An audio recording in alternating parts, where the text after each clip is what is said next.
My name is Alina, and I want to tell you my story. I live in a small town called Brighton Bay, not far from New York City.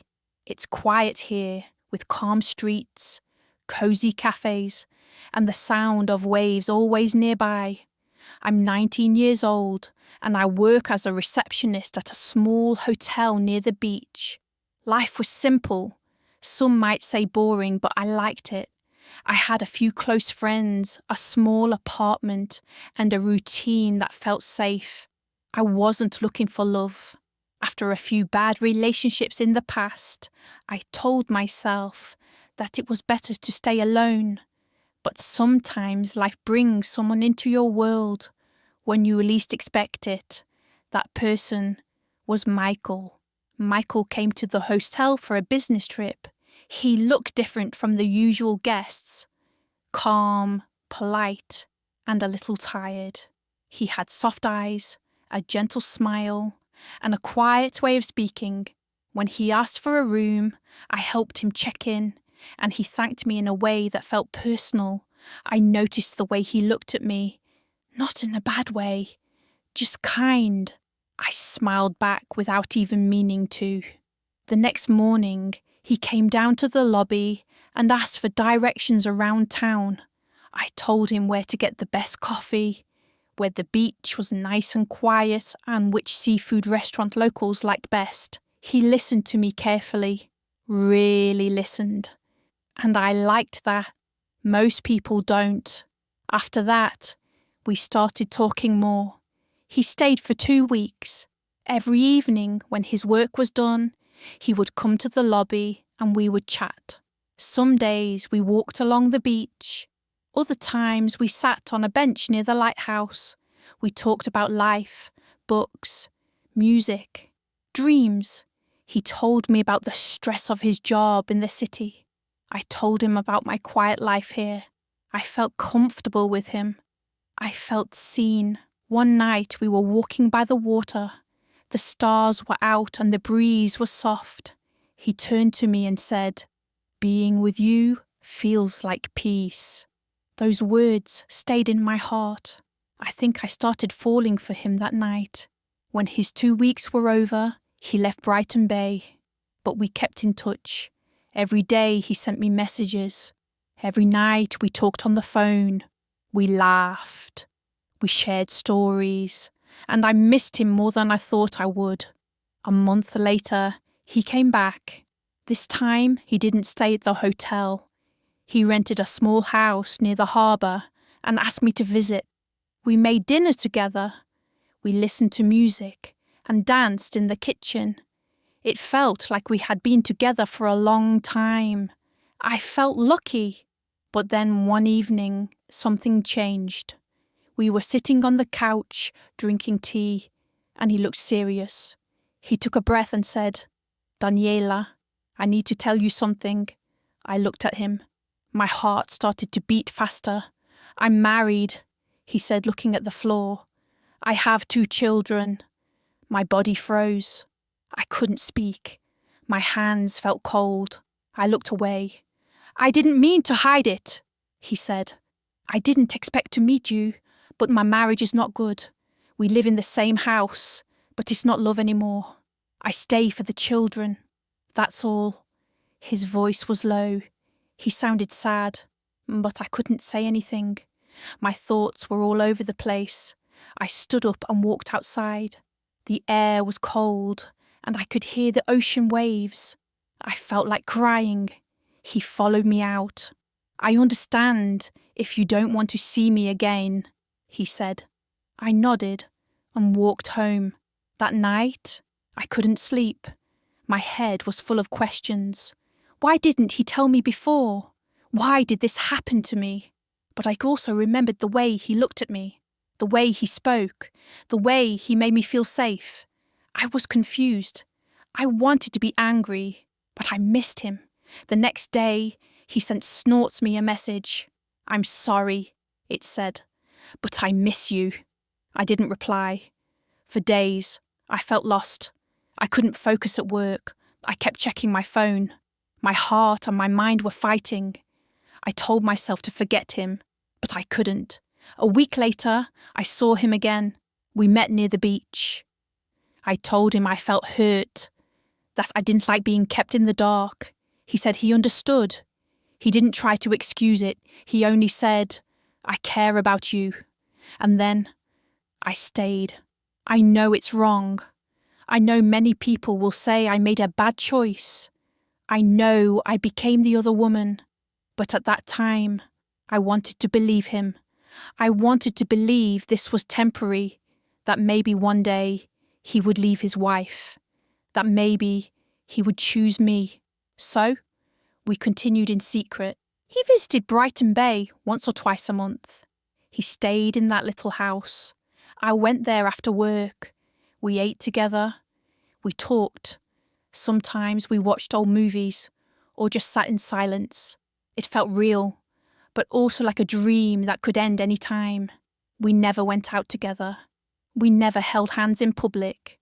No photos, no dates, no future plans, just small moments in a quiet house. But in those moments he made me feel special. He listened to me. He remembered the little things I said. He helped me cook, made me laugh, brought me books I mentioned once. He made me feel loved. Still, deep inside, I knew the truth. I was not his first choice.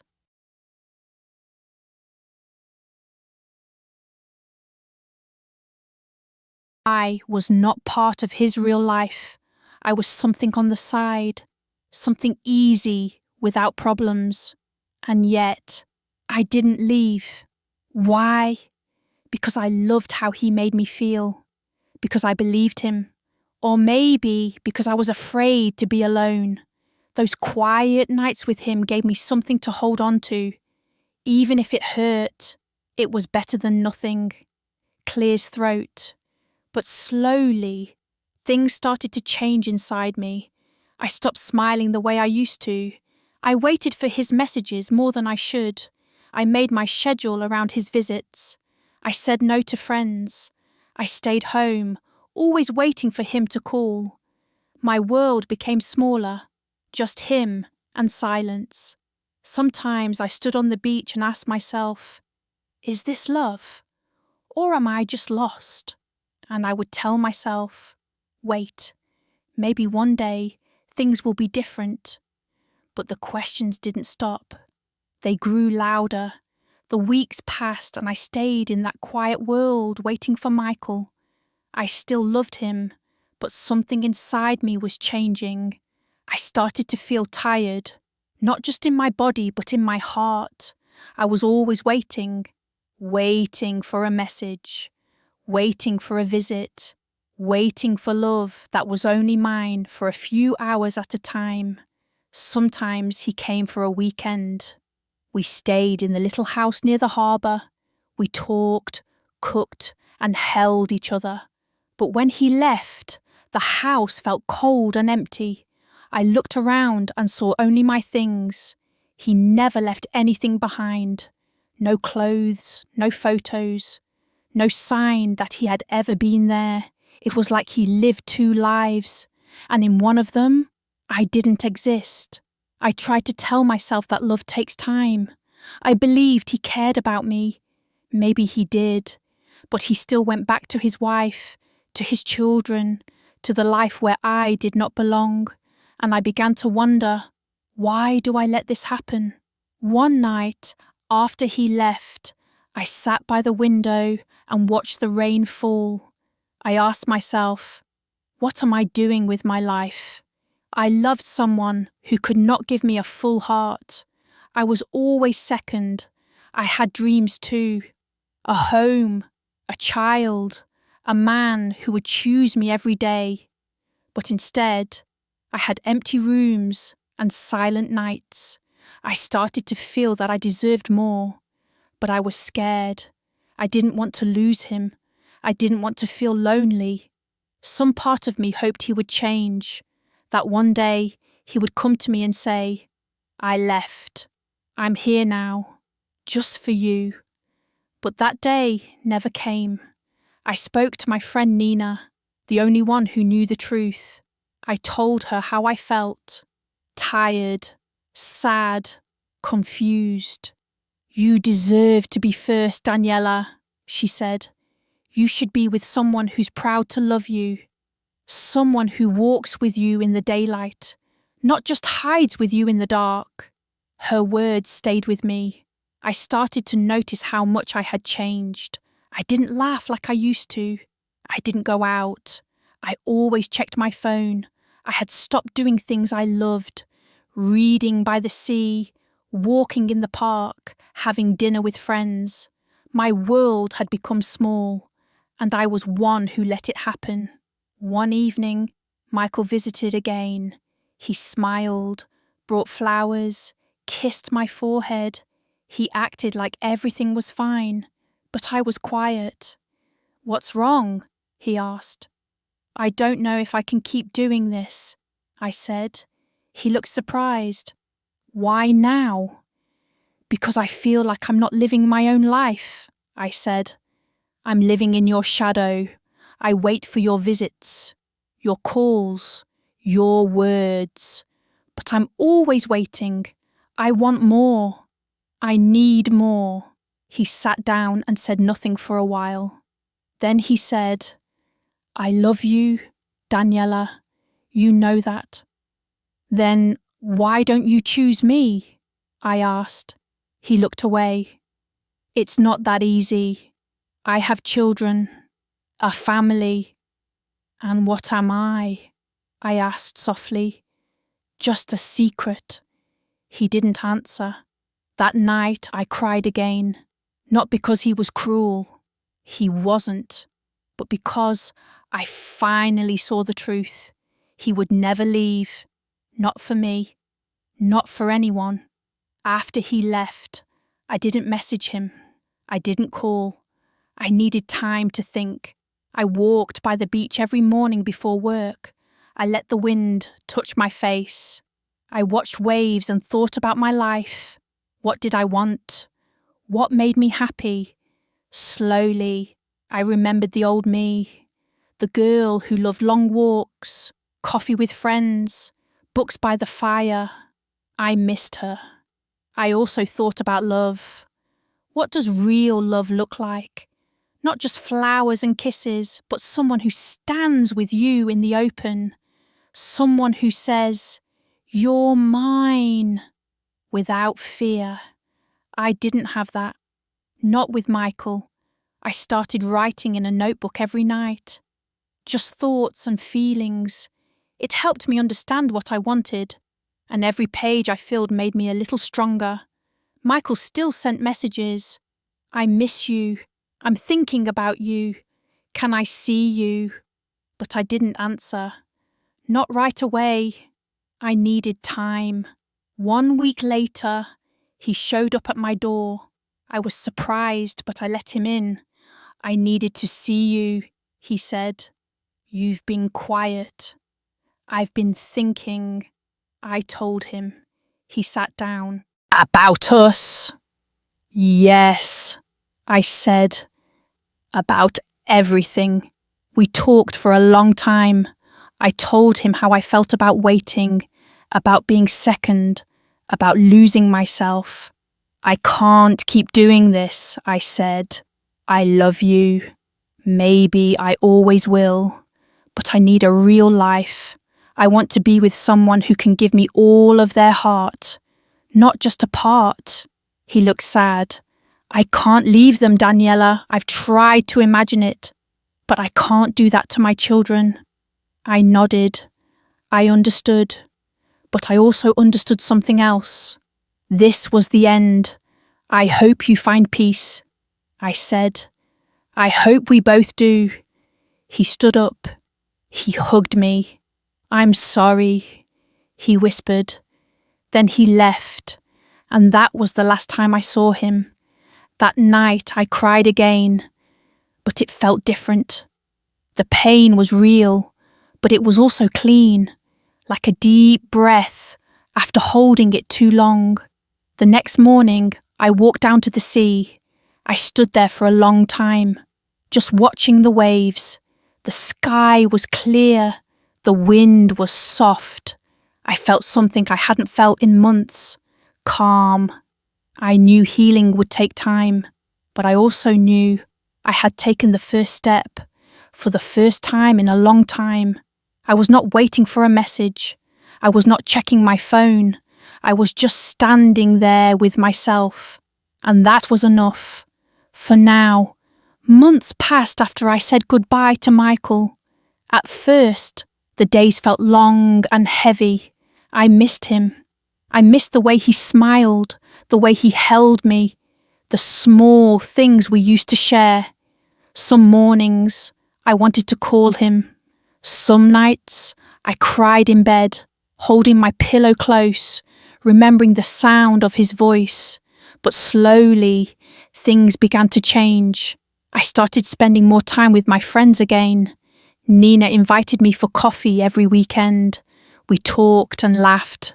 Sometimes, we sat in silence, just enjoying each other's company. It felt good to be around people who loved me for me, with no secrets, no lies. I also returned to the things I once enjoyed. I began reading again, soft stories, quiet ones, about love and hope. I walked on the beach every evening. I watched the sunset and listened to the sound of the waves. The sea always made me feel calm.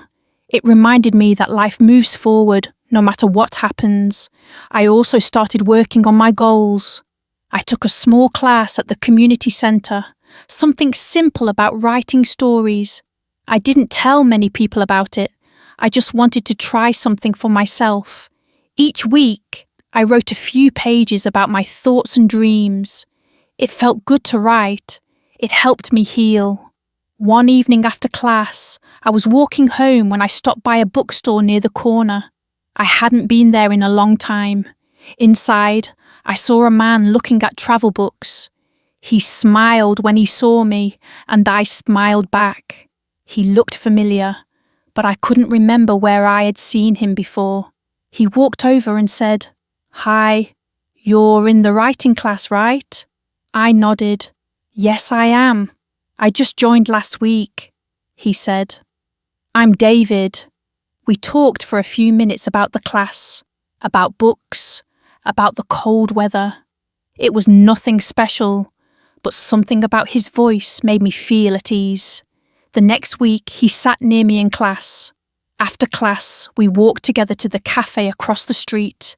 We talked about simple things: family, work, favourite food. He was kind. He listened. And when I spoke, he looked into my eyes. I didn't feel nervous. I felt calm. We started meeting after class more often, sometimes for coffee, sometimes just a short walk. He didn't ask me about my past. He didn't push. He was patient. One evening, we sat near the beach on a wooden bench. The sky was orange and the air was cool. I looked at him and said, "Can I tell you something?" "Of course," he said. "I was in a relationship before. It wasn't good." He snorts. Was married. I waited for him for a long time. I loved him, but I was always second. I don't want that kind of love again. He was quiet for a moment. Then he said, "Thank you for telling me. I think you're brave, and you deserve better." That night, I went home with a warm feeling in my chest. Not because I was falling in love, but because I felt understood. Weeks turned into months. David and I spent more time together. We went for walks, watched movies, and talked about our dreams. He never rushed me. He never asked for more than I could give. I started to smile more. I laughed without pain. I felt free.